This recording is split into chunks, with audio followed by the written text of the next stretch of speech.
BCom प्रथम वर्ष के विद्यार्थियों का स्वागत है। बीकॉम प्रथम वर्ष के विद्यार्थियों को ग्रुप थर्ड के अंतर्गत 2 विषय पढ़ाए जाएंगे। पहला जो सब्जेक्ट है वो है व्यापारिक संयम या बिजनेस रेगुलेटरी फ्रेमवर्क, और दूसरा जो विषय है वो है व्यावसायिक प्रबंध के सिद्धांत या प्रिंसिपल ऑफ बिजनेस मैनेजमेंट। आज हम पढ़ेंगे principle of business management. Management या प्रबंध क्या है आप सब जानते होंगे, और आप सभी अपने जीवन में प्रबंध करते होंगे, क्योंकि बिना प्रबंध किए या मैनेजमेंट के हम अपने काम को समय पर नहीं कर सकते। यदि हम मैनेजमेंट करते हैं यानी कि सामान्य अर्थ में किसी भी कार्य को व्यवस्थित तरीके से करना, यदि हम किसी भी कार्य को व्यवस्थित तरीके से करेंगे तो हमारे समय, श्रम एवं धन की बचत होगी। तो प्रबंध जिसके कारण हम किसी भी कार्य को इस प्रकार व्यवस्थित तरीके से करें जिससे समय, श्रम एवं धन की बचत हो। सेकंड है व्यवसाय या बिजनेस। किसे कहते हैं बिजनेस? धन कमाने के लिए जो भी कार्य किया जाता है वह व्यवसाय कहलाता है। हम देखते हैं कि व्यवसाय एकल व्यापार के रूप में, पार्टनरशिप या साझेदारी के रूप में या कंपनी प्रारूप के अंतर्गत व्यवसाय किए जाते हैं, जिसमें वस्तुओं एवं सेवाओं का विक्रय एवं विपणन किया जाता है। क्या इन व्यवसाय का बिना प्रबंध के किए क्या हम उनका संचालन कर सकते हैं?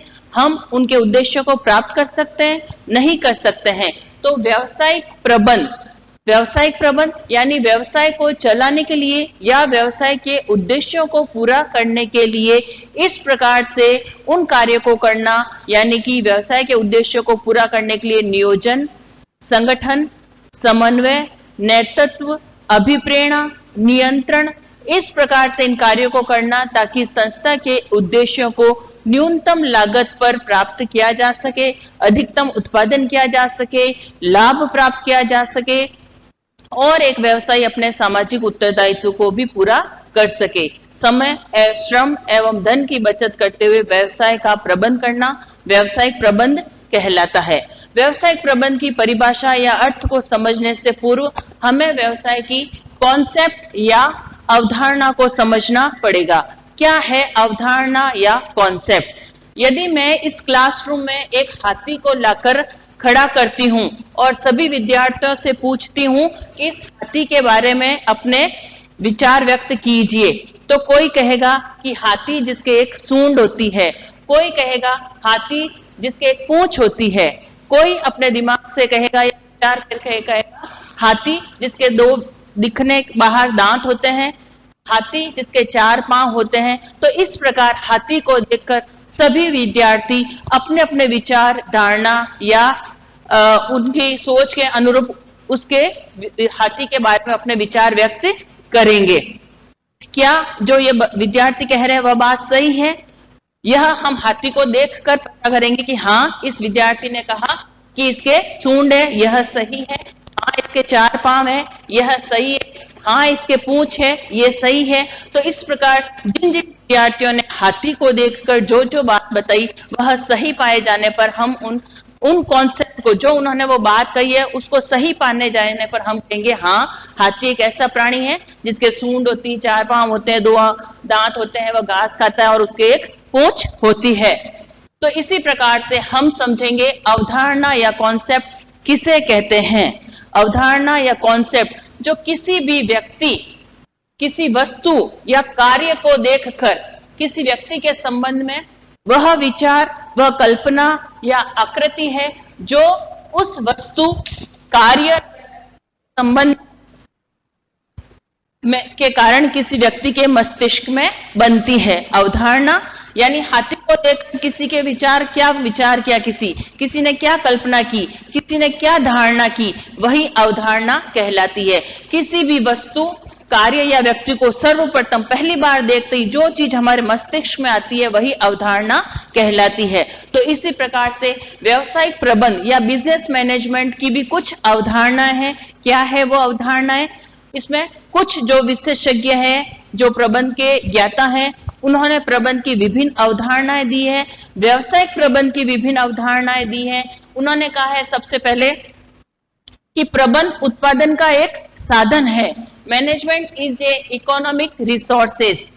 जिन लोगों ने प्रबंध को देखा है या प्रबंध को ध्यान में रखकर कार्य किया है, उन्होंने कहा है कि प्रबंध एक उत्पादन का साधन है। क्या बिजनेस मैनेजमेंट या व्यावसायिक प्रबंध के अंतर्गत प्रबंध एक उत्पादन का साधन है? हाँ, प्रबंध एक उत्पादन का साधन है, क्योंकि कुशल प्रबंध द्वारा ही संस्था के उद्देश्यों को प्राप्त किया जा सकता है। द्वितीय जो इसकी अवधारणा है उसमें व्यवसाय का अंग, प्रबंध एक व्यवसाय का अंग है। यह सही है यह अवधारणा कुछ, क्योंकि प्रबंध व्यवसाय का अंग है।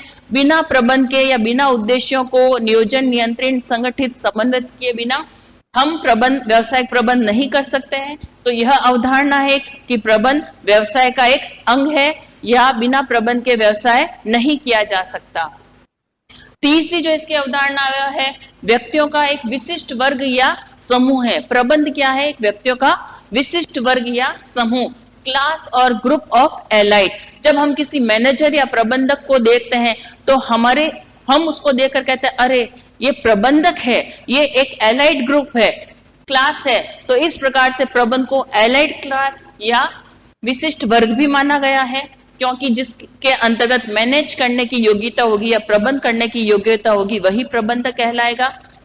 सत्तायुक्त प्रणाली, सिस्टम ऑफ ऑथोरिटी। प्रबंध एक सत्तायुक्त प्रणाली है, जिसके पास पावर है वही मैनेज या प्रबंध कर सकता है। तो प्रबंध, व्यावसायिक प्रबंध को कुछ लोगों ने सत्तायुक्त प्रणाली माना है, कुछ लोगों ने कहा है ज्ञान की शाखा, ए डिसिप्लिन ऑफ नॉलेज। प्रबंध एक ज्ञान की शाखा है। जैसे हम जानते हैं विभिन्न संस्थानों द्वारा MBA की डिग्री दी जाती है और प्रबंध को कुशल प्रबंध किस प्रकार से किया जाता है इसका ज्ञान भी दिया जाता है। तो प्रबंध को कुछ व्यक्तियों ने ज्ञान की शाखा माना है। प्रबंध को जीवन व्यक्ति या कैरियर के रूप में भी माना गया है। कैरियर, कुछ प्रबंधक या प्रबंधक MBA करके मार्केटिंग, फार्मास या विभिन्न कंपनियों में एक उच्च पद को प्राप्त होते हैं। तो प्रबंध जीवन वृत्ति या कैरियर के रूप में भी माना गया है। बिजनेस मैनेजमेंट में कुछ नए कॉन्सेप्ट भी आए हैं, जिसमें FW टेलर, उन्होंने प्रबंध को वैज्ञानिक प्रबंध माना है। Management is A scientific management, जिसमें उन्होंने कहा है कि किसी भी कार्य को सर्वोत्तम एवं मितव्ययितापूर्ण तरीके से करना प्रबंध है। FW टेलर ने यह अवधारणा दी है। प्रबंध को एक प्रक्रिया या प्रोसेस माना गया है। मैनेजमेंट इज ए प्रोसेस, यानी ये कंटिन्यू चलती रहती है प्रोसेस। नियोजन, फिर संगठन, फिर समन्वय, फिर नेतृत्व, फिर अभिप्रेरणा और नियंत्रण, इस तरीके से प्रबंध की जो प्रक्रिया है वह चलती रहती है। प्रबंध को मानव प्रधान अवधारणा माना गया है। पीपल ओरिएंटेड कॉन्सेप्ट, प्रबंध जो है वो व्यक्तियों द्वारा व्यक्तियों के लिए किया जाता है। इसमें साधनों का प्रबंध किया जाता है, लेकिन प्रबंध करने वाला कौन है? मनुष्य या मानव या पीपल्स। तो लोगों के लिए ही प्रबंध किया जाता है। तो प्रबंध को एक मानव प्रधान अवधारणा मानी गई है। प्रबंध को निर्णयन माना गया है। विभिन्न विकल्पों में से सर्वश्रेष्ठ निर्णय को लेना या सीमित संसाधनों में उपलब्ध संसाधनों से सर्वश्रेष्ठ विकल्प को ढूंढना या परिस्थितियों के अनुरूप निर्णयन लेना, यह प्रबंध माना गया है। प्रबंध को नेतृत्व या लीडरशिप माना गया है। कुशल नेतृत्व करना, ताकि जो हमारे फॉलोवर्स है, जो हमारे अनुयायी है, वह उस प्रबंधक या मैनेजर के अनुरूप कार्य करे। प्रणाली या सिस्टम, प्रबंध को एक प्रणाली या सिस्टम माना गया है कि प्रबंध जो है वो विभिन्न उप प्रणालियों से जुड़ा हुआ है और इन उप प्रणालियों से, सब सिस्टम से एक प्रणाली मैनेजमेंट बनती है जो संस्था के उद्देश्यों को पूरा करती है। मैनेजमेंट की एक प्रायोगिक अवधारणा है कॉन्टीजेंसी कॉन्सेप्ट, जिसके अंतर्गत ये कहा गया है कि प्रबंध परिस्थितियों के अनुरूप किया जाता है। जो भी नियोजन, संगठन, नियंत्रण, समन्वय, जो प्रबंध के कार्य हैं वह परिस्थितियों के अनुरूप लिए जाते हैं। ये परिस्थितियां आकस्मिक भी हो सकती है, प्रायोगिक भी हो सकती है। तो प्रबंध को प्रायोगिक अवधारणा के अनुरूप माना गया है। प्रबंध की एक अवधारणा है सहकारी सामाजिक अवधारणा, कोऑपरेटिव सोशल सिस्टम। कुछ व्यक्तियों ने प्रबंध को सहकारी सामाजिक रूप में माना है कि प्रबंध के अंतर्गत कई व्यक्ति या दो से अधिक व्यक्ति आपस में मिलकर सहकारी या सामाजिक रूप से मिलजुल कर कार्य करते हैं और अपने हितों और संस्था के हितों को प्राप्त करते हैं। कुछ व्यक्तियों ने इसे व्यापक अवधारणा, एक इलेक्ट्रिक कॉन्सेप्ट के रूप में लिया है कि प्रबंध सर्वग्राही है, हर कार्य, प्रत्येक कार्य बिना प्रबंध के नहीं किया जा सकता है।